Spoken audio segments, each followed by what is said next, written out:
তৃণমূলের দখলে থাকা মেখলিগঞ্জ পুরসভার চেয়ারম্যানের বিরুদ্ধে অনাস্থা আনলেন দলেরই ৭ কাউন্সিলর। আর এই ঘটনার খবর চাউর হতেই মেখলিগঞ্জ শহর জুড়ে গুঞ্জন ছড়ালো।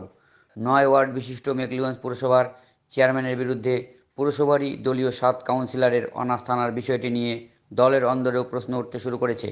জানা গিয়েছে, মেখলিগঞ্জ পুরসভার ১ নম্বর ওয়ার্ডের কাউন্সিলর কৃষ্ণা বর্মন, ২ নং ওয়ার্ডের ভারতী বর্মন, ৩ নং ওয়ার্ডের বাবলু বর্মন, ৪ নং ওয়ার্ডের কাউন্সিলর রঞ্জিত রায়, ৫ নং ওয়ার্ডের কাউন্সিলর সোমা ভৌমিক, ৭ নং ওয়ার্ডের কাউন্সিলর প্রভাত পাটনি, ৮ নং ওয়ার্ডের কাউন্সিলর দুলাল দাস শুক্রবার বিকেলে মেখলিগঞ্জের মহকুমা শাসক অতনু কুমার মণ্ডলের কাছে তাদের বক্তব্য লিখিত আকারে মহকুমা শাসককে তুলে দেন।